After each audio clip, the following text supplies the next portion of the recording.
"You're the most useless child we have," my mother said across the Christmas table. I set the velvet ring box by my plate and answered, "Then stop calling me when you need money." The room froze. Forks hovered in midair.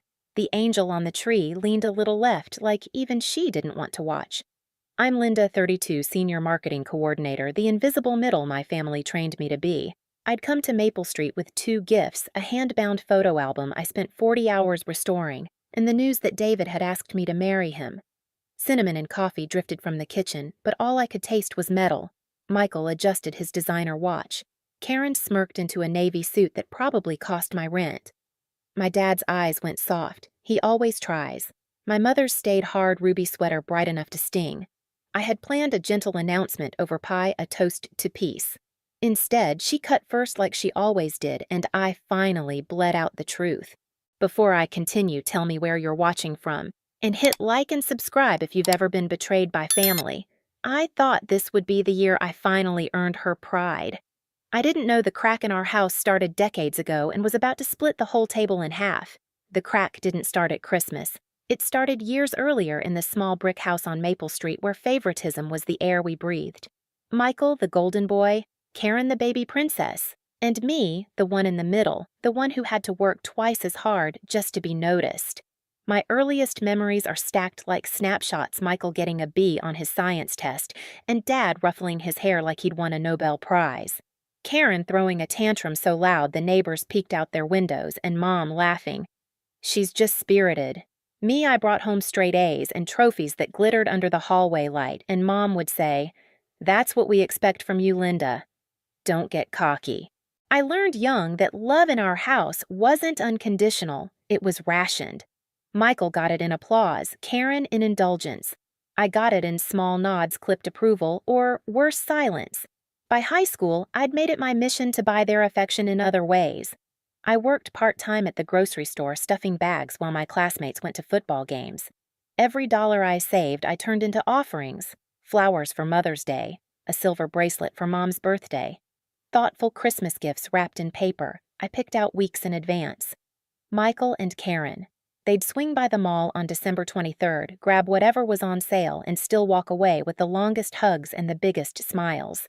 The smell of my childhood is a mix of bleach and burnt toast, the 2 cents that clung to my hands after long shifts at the store and rushed breakfasts before school. I'd slip the grocery receipts into a shoebox under my bed, prove to myself that I was contributing, that I mattered. At the same time, Michael was showing off his Letterman jacket at dinner, and Karen was rehearsing lines for the spring play. Guess who Mom bragged about at church? Not me. There's one memory that won't leave me. I must have been 15. I had saved up from tutoring kids after school, every crumpled bill stuffed into a mason jar. On Mom's birthday, I bought her a small pearl pendant. I can still feel the satin box in my pocket, still see her expression when she opened it. A polite smile, a soft, "Thank you, dear." Then Karen bounded into the room with a last-minute gift cheap body spray still in the drugstore bag.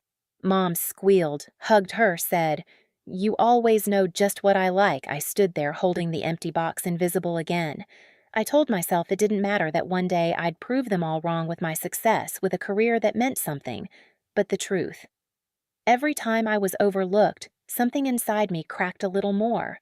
And I didn't know then that those cracks would come back louder than a slammed door at a Christmas table lit with gold. College was supposed to be my escape, a clean slate, far from Maple Street, far from the measuring stick that always seemed just out of reach. I picked marketing because I loved the blend of strategy and storytelling, the idea that you could shape how people felt not by shouting, but by connecting, by creating something they remembered. The day I told my family, my major mom's face collapsed like I'd confessed to a crime. "Marketing," she said, her voice sharp. "That's not a real career, Linda. That's playing with pretty pictures. Why can't you be more like Michael or Karen?" The words branded me. Not smart enough, not noble enough, not enough. I graduated with honors, clutching a diploma that felt heavier than stone. I thought maybe this would finally earn me a smile, a flicker of pride. Instead, Mom's first question at the ceremony was, "So, when are you going back for something serious?" Still, I kept pushing. I found a small firm downtown, stayed late, took projects no one else wanted. Every small win I carried like a trophy back home. Every phone call about a new client or a successful campaign ended the same way. That's nice, dear. Did I tell you Michael's article got published in a journal? Karen just won another case. Their triumphs were fireworks, mine sparklers in the rain. The imbalance wasn't just emotional, it was physical. I was the one hauling boxes when my parents moved into their new house, the one painting walls while Michael texted patients and Karen juggled depositions. I dog-sat their German Shepherd even though my allergies left me sneezing through the night. I stayed in the hospital waiting room during Dad's surgery, clutching cold coffee while Mom fretted, but when it was over, she lectured me for not giving Michael and Karen enough updates. Every sacrifice blurred into the next until I couldn't tell where my life ended and their needs began. I thought if I filled the cracks with effort, maybe the house wouldn't collapse. Maybe one day Mom would look at me the way she looked at them, eyes lit, voice warm, shoulders soft with pride. But the more I gave, the more invisible I became. I can still see the shoebox under my bed stuffed with old receipts and cards I'd sent for every holiday. Proof that I tried, that I never stopped trying, that I believed one day it would be enough. I didn't know it then, but those years weren't just building my resume. They were building pressure like a hairline fracture deep inside concrete, silent, hidden, waiting. And on that Christmas night, with a ring box in my hand and a photo album, no one cared to open the fracture split wide. Dinner that Christmas looked perfect, at least on the surface. My mother's china glowed under the chandelier, the silverware aligned with military precision, and a fire cracked in the hearth like something out of a postcard. The turkey's skin shone bronze steam curling upward as Dad carved the first slice. From the kitchen drifted cinnamon sage and the faint metallic tang of coffee warming too long on the burner. But under the hum of conversation, I felt the old imbalance thrumming the same silent current that had carried me since childhood. Michael lounged at one end, phone buzzing on the table, despite Mom's no devices rule, an exception always made for him. He bragged about a surgery, the words cutting edge and groundbreaking slipping off his tongue like blessings. Karen sat near Grandma, her navy suit, crisp nails lacquered, recounting a courtroom victory. Their voices filled the space like they owned the air, pulling laughter nods and praise in every direction. I sat between my youngest cousin and the empty chair where my grandfather used to sit, quietly folding my napkin into smaller and smaller squares until it looked like a paper crane.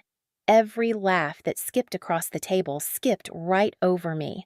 Then Grandma, bless her, tilted her head. "And you, Linda, are you still at that marketing place downtown?" I straightened. My heart thumped against my ribs, but I lifted my chin. "Yes, I am. Actually, I just got promoted to senior coordinator. I'll be leading my own team now." Aunt Susan clapped her hands softly. Dad's eyes softened into pride. For half a second, I let myself breathe. Maybe, just maybe, this was it. Then Mom's voice cut clean through. "Linda still thinks making pretty pictures counts as a career," she said, buttering her roll without looking at me. "I keep telling her to go back for something substantial like nursing or teaching, something real." The words landed heavier than the china plates. Heat climbed my neck. I tried to steady my voice. "It's not just pretty pictures, Mom. It's strategy. It's analysis. And I earned this." She shrugged, uninterested, turning back toward Michael. "Did you tell them about the conference in Chicago?" The conversation swerved like I'd never spoken.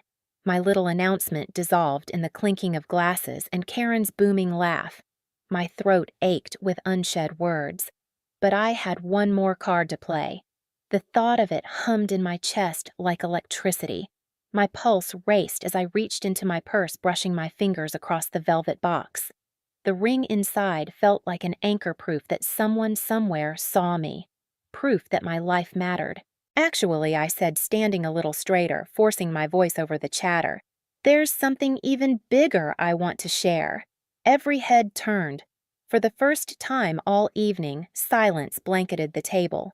Forks hovered midair. Even the fire seemed to hush. I opened the box. The diamond caught the chandelier's light, sharp as ice.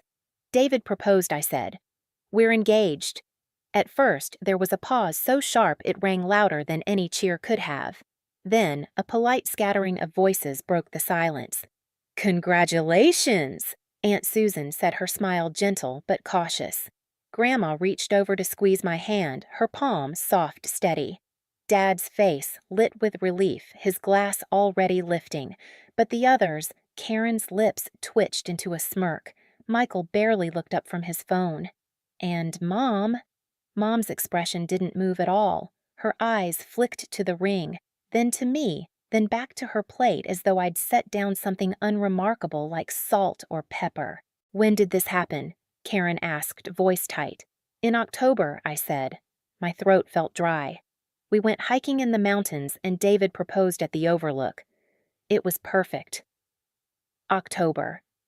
Mom's tone was sharp enough to slice meat. "So you've been engaged for 2 months, and you're just telling us now I wanted to share it in person as a family," I said. "Well, that's just typical of you, Linda. Always secretive, always keeping things to yourself. No wonder we never know what's going on in your life." The words landed like stones, one after another. My chest burned. "I'm not secretive, Mom. I call every week. I wanted this moment to be special." Michael finally asked, "What does David do again, though I'd told him 3 times? "He's a high school English teacher." Mom repeated the word as though it were dirt. "A teacher. Well, I suppose that's stable employment at least." The way she said it flat, disappointed, made the ring in my hand feel smaller, like a toy from a gumball machine. "He's wonderful," Grandma said firmly. "You'll see when you meet him." Karen laughed without humor. "I just hope he knows what he's getting into. Linda's always been the difficult one." "I'm not difficult," I snapped, but my voice cracked. Mom didn't miss a beat. "She's right. You've never made things easy, Linda. Not on yourself, not on us." The table fell into an uneasy silence. Even Michael looked uncomfortable. My father cleared his throat, his glass raised higher. "To Linda and David. May you be happy together." A few reluctant glasses clinked. Karen's stayed glued to her phone. Mom didn't bother to lift hers, and then she looked me dead in the eye. "You know, Linda, I have to be honest. I worry about David. What kind of man proposes to you?" The air vanished. The room froze, the tick of the grandfather clock suddenly unbearable. "What do you mean?" I asked, though. My chest already knew. "You're 32. You live in that tiny apartment. You've never accomplished anything significant. You're the most useless child we have. I just hope David realizes what he's signing up for before it's too late." Forks clattered against china. My aunt's mouth dropped. My dad muttered my mother's name like a warning. Even Michael and Karen looked stunned. And me, I sat there with the ring box open, the diamond catching firelight, my hands trembling, my vision blurring. For years, I'd swallowed every insult, every comparison. But this time, something inside me cracked, not a hairline fracture, but a break loud enough to echo across generations. I didn't know yet what I was about to do, only that I couldn't keep swallowing it. The silence after my mother's words wasn't just awkward, it was suffocating. I could hear the faint hiss of the radiator, the scrape of Dad's fork against porcelain, the way my pulse pounded so loud it almost drowned out the Christmas carols drifting from the living room stereo. The air smelled of turkey and nutmeg, but in my mouth everything tasted metallic, like I'd bitten down on a coin. For 32 years, I'd let her words pin me down, let the comparisons hollow me out. Tonight, something different sparked inside. It wasn't just hurt anymore. It was clarity, a sharpness that cut through the fog I'd been living in since childhood. I stared at the ring box, still open in front of me. The diamond winked sharp steady, as if reminding me you don't belong to them anymore. You belong to yourself. Beside my mother's plate sat the photo album I'd wrapped for them, the one I'd spent weeks restoring. Hundreds of pictures, scanned water damage patched in Photoshop layout designed late at night while my eyes burned. I imagined her turning each page slowly, finally seeing me for the glue I'd been all along. Instead, she'd flipped past it in seconds, tossed it aside like junk mail. That album was me 40 hours of invisible labor bound into one object. And like me, it had been ignored. The truth pressed against my ribs, a weight I'd carried in silence for years. It wasn't just emotional, it was financial. $1,500 wired every month so her car wouldn't be repossessed. $3,000 last spring for Dad's surgery money I pulled from my own savings. $2,000 for Karen's bar exam fees because, as Mom had put it, she's already stressed enough, don't make her worry about money too. I even remembered the exact dates: September 15th, October 3rd, November 7th. Each transfer a paper cut that never healed, and I had answered every time. I thought about the nights I stayed late at the office, not out of ambition but necessity, because my paycheck was already spoken for before it hit my account. I thought about canceling trips with David, telling him we couldn't afford it when the truth was I couldn't stop bankrolling my family. I thought about watching friends sign mortgage papers while I paid down Michael's student loans in secret. Tonight, the whole stared back at me across the Christmas table in the form of my mother's smile, a smile that said, "You'll take it, you always do." Not anymore. I let my palm drift to my purse under the table fingers, brushing the smooth surface of my phone. No one noticed. Their eyes were locked anywhere but on me. That was fine. Let them ignore me one more minute. They'd hear me soon enough. I wasn't going to scream. I wasn't going to throw the ring or storm out. That's what they expected, the difficult Linda, emotional, dramatic. No, my counterattack would be quiet, surgical, undeniable. Because the receipts lived in my banking app, neat rows of numbers I'd scrolled through 100 times in private.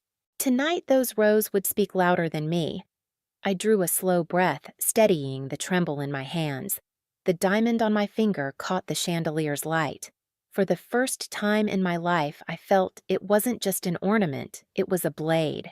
And that was the moment I knew I wasn't powerless anymore. I was holding the knife. I slid my thumb across the phone screen beneath the table, the glow lighting up my lap.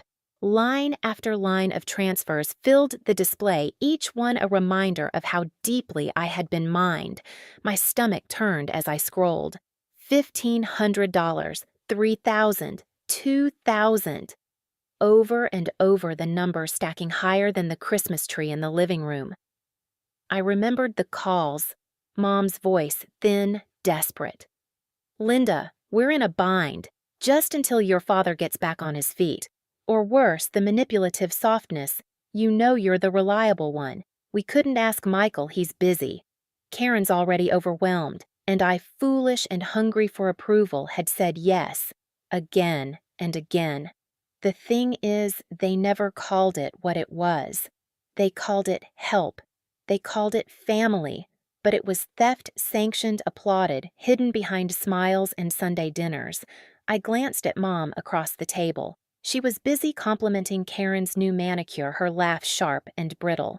I studied her face the way you study a stranger's, searching for any trace of recognition, of gratitude. There was none. She looked exactly like she had the day she dismissed my college graduation, unimpressed, impatient, already looking past me. And something shifted. For the first time, I realized that nothing I ever gave her, time, money, achievements, would be enough, because she didn't want me to succeed. She wanted me small. She needed me invisible so her golden children could shine brighter. The album beside her plate mocked me, its ribbon still tied. My heart ached, but then hardened. That book wasn't for her anymore. It was for me, a record of what I'd held together while she tore me down. I closed my banking app and slipped the phone back into my purse, not because I was hiding, but because I was saving it. Timing mattered. If my mother taught me anything, it was how to perform for an audience. And tonight, she had given me one. My chest steadied, my breath slowed. The trembling in my hands faded, replaced by a calm I didn't recognize at first. It was power. Quiet, unshakable power. Across the table, Dad was still watching me, worry etched in the lines of his forehead. Grandma Eleanor sat straighter, her eyes sharper than they had been all evening, like she sensed something was coming. Even Karen's laughter had grown thinner, forced. The whole room felt like a stage, the air tight with expectation. I touched the ring once more, feeling the cold metal bite my skin. David's face flashed in my mind, the way he smiled when I told him I finally got promoted, the way he always said, "You don't need their approval, you never did." For years, I didn't believe him, but tonight, under the halo of that chandelier, I finally did. I wasn't their invisible middle anymore. I wasn't their ATM, their errand girl, their shadow. Not tonight. I lifted my head. My voice would come next, not in a scream, not in a sob, but in the kind of quiet that shakes walls. Because the blade was in my hands now, and I was ready to cut. I don't remember standing, but suddenly I was on my feet, the ring box still open in front of me. My chair scraped back against the hardwood floor, the sound loud enough to silence every side conversation. My mother tilted her head, half amused, half annoyed. "Sit down, Linda. Don't make a scene." I laughed, short, sharp, bitter. "A scene? You just called me useless in front of our entire family." "That's not a scene."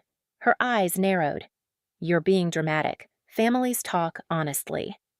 "If you can't take honesty, maybe honesty." My voice cut through hers. "Fine, let's talk honestly." I reached into my purse and pulled out my phone, the screen glowing like a spotlight. For a beat, the only sound was the grandfather clock ticking in the hall. Then I scrolled, held the screen up, and let the numbers speak. September 15th, $1,500 to Patricia Walsh car payment. October 3rd, another $1,500. November 7th, $2,000 for Dad's surgery bills. December 19th, $500 again. Forks clattered against china. My Aunt Susan's face went pale. Uncle Frank muttered, "Jesus." I kept going, each line sharper than the last. Karen's bar exam, $2,000. Michael's student loans, $4,000 when his practice almost tanked. Do I need to keep reading, or is this honest enough for you? Mom Patricia's face drained of color, then flushed dark. "That's private," she hissed. "You don't need to drag our family business out in front of everyone." "Our family business," I snapped. "You had no problem announcing to the entire table that I'm the most useless child you have. But when the truth comes out that I've been bankrolling this family for years, that's suddenly private." Michael's jaw tightened. "Wait. You paid my loans. I thought you thought Mom and Dad covered it." "Of course you did, because she told me not to say a word. Said it would embarrass you. Said I should just consider it my contribution." Karen's face drained. "The bar exam fees? That was you." "Yes," I said flatly. "And do you know how many nights I skipped meals to make sure that check cleared? How many times I told David we couldn't save for a house because I was too busy saving this one?" The room erupted in whispers. My grandmother's eyes gleamed with something between sorrow and rage. Dad looked at my mother as though seeing her for the first time. Patricia slammed her napkin down. "Enough families help each other. That's what we do." "No," I said, my voice steady low. "What families do is support each other emotionally, celebrate each other's wins, stand together. What you do is take my money while telling me I'm worthless." For a moment, the only sound was my grandmother clearing her throat. Her voice, when it came, was iron. "Patricia, is this true?" Mom stammered. "She's exaggerating." She offered. I cut her off. "Offered? You begged. You cried. You called at midnight. You made me promise not to tell anyone. And I kept those promises year after year, thinking maybe if I carried everyone else's weight, you'd finally see me." My chest heaved, but my voice didn't shake. I looked straight into her eyes and said, "Not anymore." The silence that followed my words was thick enough to choke on. I could see it settling on every face at the table, pressing them into stillness. My mother's hands trembled against her wine glass, though she tried to hide it. Dad leaned forward, his voice low, controlled. "Patricia, is this true?" She bristled. "Robert, don't you dare." "Is it true?" He barked louder than I'd ever heard him. The entire room flinched. My mother's lips parted, but no words came. Grandma Eleanor's voice filled the gap. "I am ashamed of you," she said, her tone flat, surgical. "This girl has been carrying the weight of half this family while you've treated her like dirt. That's not just ungrateful, it's cruel." Mom's face contorted desperation breaking through her mask. "You don't understand, Mother. We were struggling. We needed help." "Struggling." My laugh was bitter. "You drove a car I paid for. You bragged about Michael's research trips while I drained my savings to cover the bills. You called me useless while my bank account bled for you. That's not struggling, Mom. That's stealing." Michael finally found his voice. Linda, I swear if I had known you didn't want to know, I snapped. None of you did. It was easier to let me be the safety net, the invisible one. As long as the checks cleared, why ask questions? Karen's eyes filled with tears, but she stayed silent. I turned to her anyway. And you. Do you have any idea what it felt like to watch you celebrate passing the bar, knowing I was the reason you could even take the exam? To sit there clapping while my own achievements got brushed aside? You called me difficult, Karen. Difficult. I call that convenient. The words hung in the air like smoke. Mom's voice finally cracked thin and shaky. You're twisting this. We always appreciated. I cut her off. Name one time you told me you were proud. Name one time you celebrated me the way you celebrate them. You can't, because it never happened. Aunt Susan shifted uncomfortably, but her eyes burned with sympathy. Uncle Frank muttered something about shame under his breath. My cousins avoided my gaze, suddenly fascinated by their plates.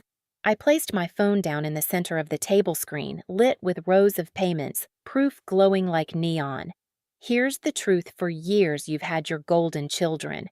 And you've had your safety net. Tonight, the safety net is gone. The Bank of Linda is closed permanently. The words echoed. No one moved, no one dared. Mom's jaw worked, but nothing came out. For the first time in my life, she looked small, powerless. Dad exhaled slowly, shaking his head. Patricia, how could you? Her face crumpled, half anger, half fear. I was protecting us. I was doing what I had to. No, I said, my voice low final. You were protecting the illusion that Michael and Karen were untouchable, that I was disposable. But tonight, that illusion shatters. I pushed my chair back, the legs groaning against the floor. My hands were steady, now calmer than they'd ever been. I'm done carrying this family while being treated like it's failure. I won't sit here one more minute being humiliated in the house I helped keep standing. I slipped the ring box into my pocket, lifted my coat from the back of my chair, and looked around the table one last time. My father's face was gray with shame. Grandma's eyes glistened but proud. Michael looked stunned, Karen pale, and my mother, Patricia Walsh, queen of the table, sat speechless, her empire collapsing in front of her. When I reached the doorway, I turned back. My voice was quiet, but it carried. Remember this moment. Remember who really kept this family afloat. And remember who walked away when you called her useless. The chandelier light glinted off the untouched photo album as I left the room. Behind me, the table stayed frozen in silence. The night air hit me like a slap when I stepped outside. Snow had started falling again, soft flakes dissolving on my coat. The lights from Maple Street blurred through tears I didn't bother to wipe. For the first time in years, I wasn't rushing to answer a call to soothe a crisis, to play the invisible savior. I was walking away. By the time I reached my car, my phone was buzzing with missed calls. Mom, the screen glowed again and again. I let it ring until the cold metal of the door handle burned my palm. Not this time. When I finally got home, the apartment was dark except for the string of lights David had hung around the window. They glowed warm, steady like a heartbeat. I sank onto the couch coat, still on staring at the velvet box in my hand. For years, I thought approval from my family would make me whole. Tonight, I realized the opposite. Breaking free was the first real gift I'd ever given myself. David came back from Portland 2 days later. He found me in the same spot, tired, wrung out, but lighter somehow. You finally did it, didn't you? He whispered, pulling me close. I nodded into his chest. I told them everything. About the money, about the loans, about all of it. And then Mom called me useless. So I told her the truth. My laugh cracked, in front of everyone. He pulled back, studied me like I was brand new. That's not useless, Linda. That's brave. The days after Christmas were a blur of calls I didn't answer.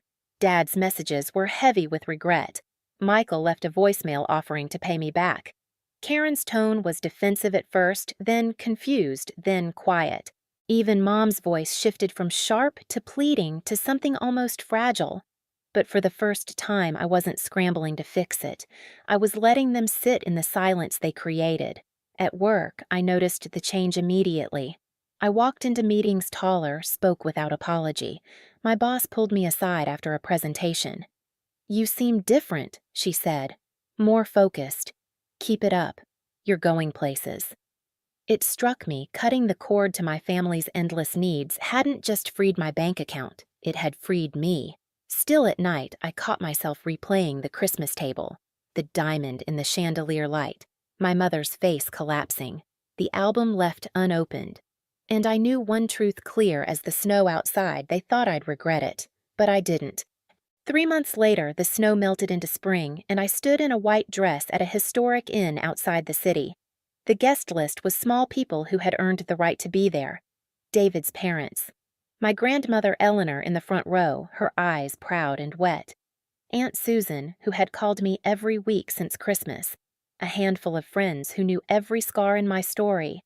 Dad walked me down the aisle. His hand trembled against mine, but his voice was steady when he whispered, "I should have stood up for you sooner." "I'm proud of you, Linda." It was the first time I'd heard him say it out loud. It landed heavier than the bouquet in my arms. Michael came too. He stayed quiet most of the night, but before he left, he pressed an envelope into my hand. "It's not enough," he muttered, "but it's a start." Inside were repayment checks. I didn't know whether to laugh or cry. Karen showed up late, her smile thin. We spoke briefly, politely. Maybe that's all we would ever have, and maybe that was okay. Mom came as well. She looked polished, perfect, every hair in place, but her usual commentary never came. When it was her turn to speak, she cleared her throat and said, "Only Linda, I was wrong. You're not useless. You never were. I hope you and David build a life full of joy." The words felt rehearsed, but real enough. I let them land without pushing for more.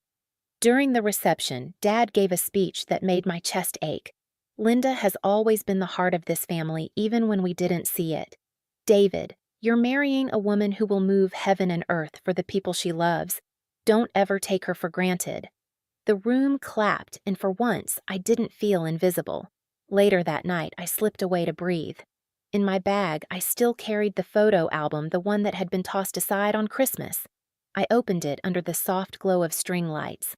Page after page stared back birthdays, graduations, vacations where I was half out of frame, proof that I'd always been there even when no one noticed.